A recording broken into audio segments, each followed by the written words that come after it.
to another edition of Tide Talk with Webb. Let's jump into this like a fat girl on a Twinkie. All right. First note is, who impressed the most during the NFL Combine? Well, of course, O.J. Howard made some money. He was one of the second fastest time at the Combine as far as tight ends. Great receiving hands. His potential is endless. He made some money. Cam Robinson showed great speed, agility, size combined with drills. He was self-effacing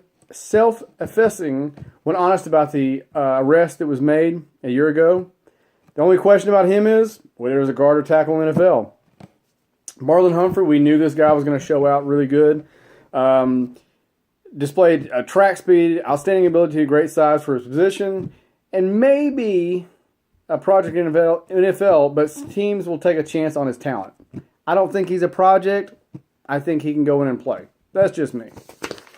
Darius Stewart surprised someone he left early for the year for the draft, but showed outstanding speed, physical skills during the combine workouts. It's not especially loaded wideout class, so he could be in the rise in the draft and could make a big jump. Dalvin Tomlinson, always regarded as a high character guy and reportedly showed again in interviews with the teams. While not quite physically skilled as some others on the list, he could stand out at the next level.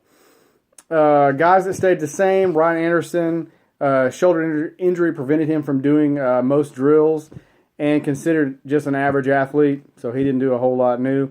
Eddie Jackson didn't run or perform agility drills in Indianapolis because he's still recovering from the broken leg.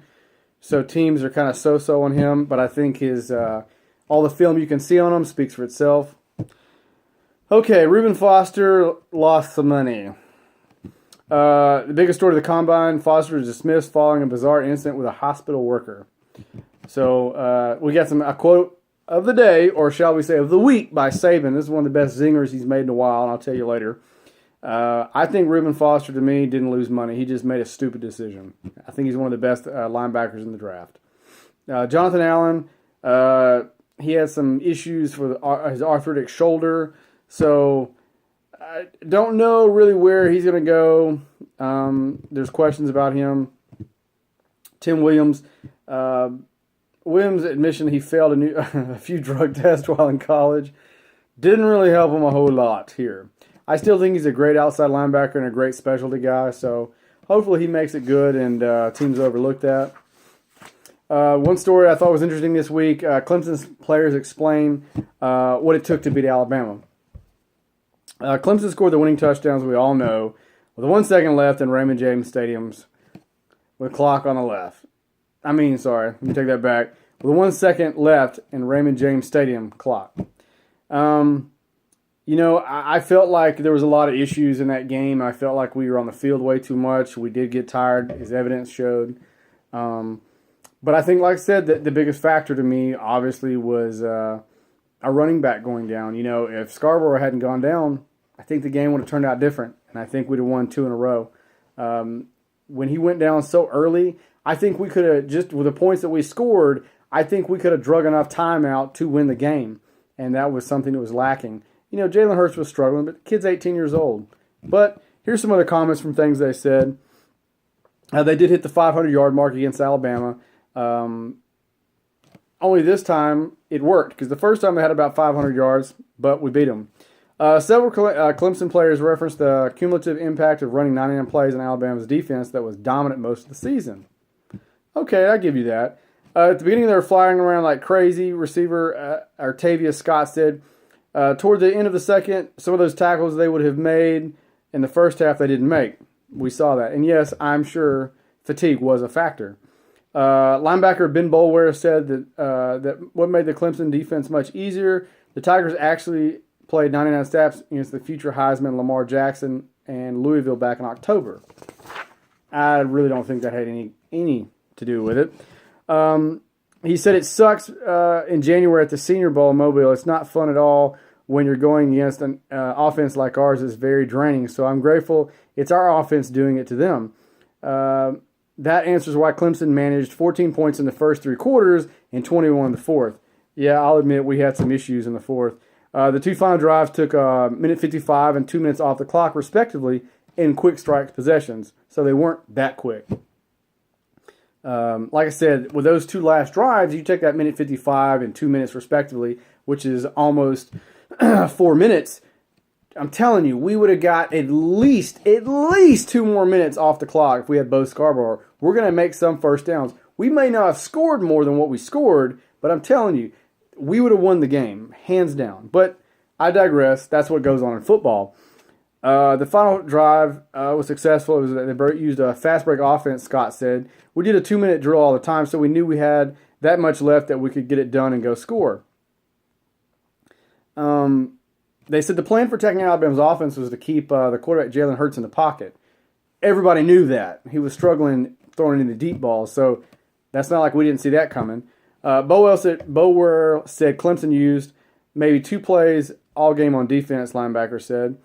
Bower also didn't downplay the impact of, and again, didn't downplay the impact of Alabama running back Bo Scarborough leaving the game in the third quarter with a broken leg. The sophomore had 93 yards on 16 carries with 2 scores when the injury changed everything. Yes, it did. Big time. And if any Clemson fan sits there and thinks that we would have lost if we had Bo Scarborough, you're out of your friggin' mind. It sucked for them, Bower said. Thank God it didn't have to tackle him anymore. So, yeah, he physically was dominating and punishing people. So if he'd played, I think the outcome would have been different. Several Clemson offensive players said they didn't do many things radically different from the previous year's meeting. They just did it better. I'll give you that. That's probably true. Okay, on to how Alabama's players tested out at Alabama's Pro Day. Here are some quick numbers from Pro Day. Outside linebacker Ryan Anderson ran the 40-yard dash, again running a 4.78. Not blazing, I give him that, but pretty good. He's projected early round pick unofficially. 2 combined participants bench pressed after not benching at the combine. Defensive lineman Dalvin Tomlinson got 22 reps of 225 pounds. Wide receiver Darius Stewart did 225, did 10 reps. The 6'2", 210-pound Dieter posted a solid 40 time for his size, unofficially timed at 4.58. Dieter posted 15 reps on bench press and had a 32.5 vertical jump and recorded a 9-foot and 11-inch broad jump. Those are pretty darn good. Tight end / offensive lineman Brandon Green measured at 6'5", 288 pounds, and got 22 reps on bench press. I think this guy can go late. I think he can go like 6th round, which would be a great pickup for any team because you can use him in either spot. So I'm telling you, if you're looking for a good guy to pick up late, it's going to be money. I'm telling you, get Brandon Green. Offensive lineman Corey Curvin suffered a pulled hamstring running the 40-yard dash, so he was kind of limited to what he could do. Former Alabama defensive back Bradley Sylvie, listen to this, Bradley Sylvie, who suffered a torn Achilles tendon one day before the Tide's Pro Day last year, worked out Wednesday and ran a 40, you ready for this? 4.41 and 4.45 range. I'm telling you, this guy, somebody's going to pick him up just for his speed, whether he's a kick returner, whether he's a defensive back, maybe even a shot at wide receiver. Just for his speed, somebody's going to take a bet on this guy. Some other interesting notes, Alabama scholarship offers. We've offered like a ton of quarterbacks. Granted, we probably need a few more on the roster, but we've offered a buttload. Let's see, we've got Dorian Joyner. He was one of the Gatorade Players of the Year.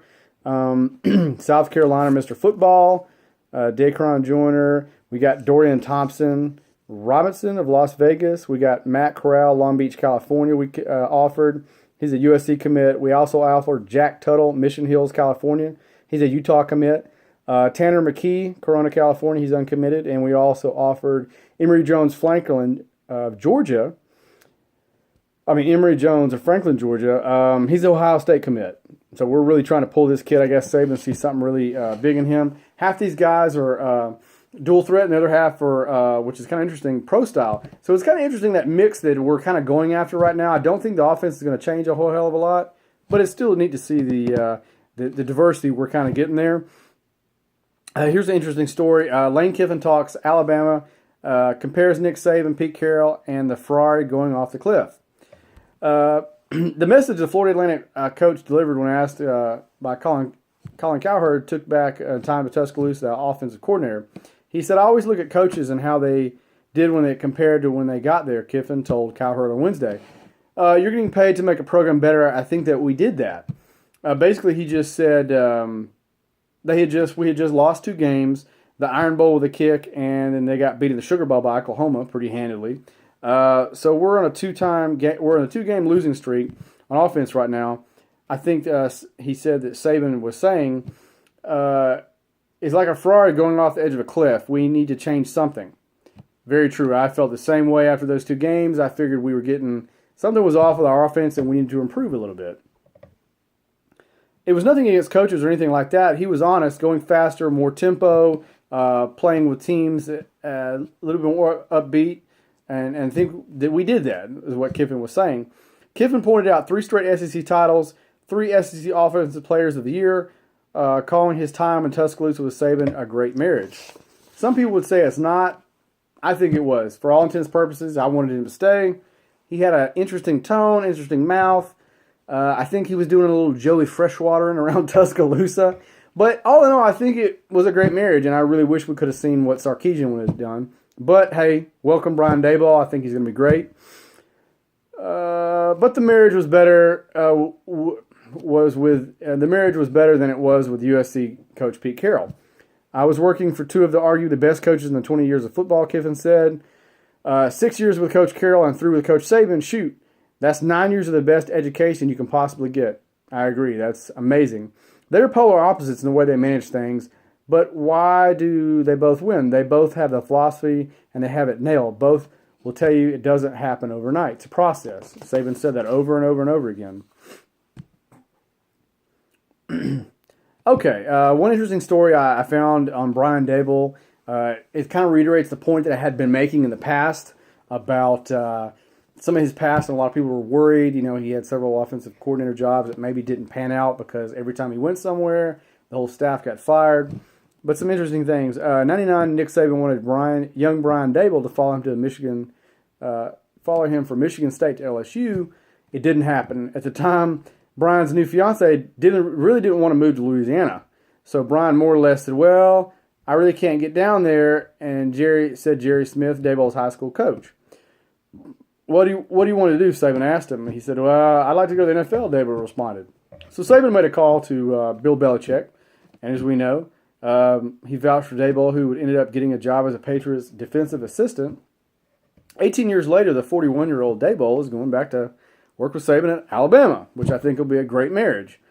Like I said, it's come full circle. It's the guy was a hard-hitting defensive back at kind of an old-school lunch pail kind of guy at I think it was Rochester University. He had a neck injury that ended his playing career.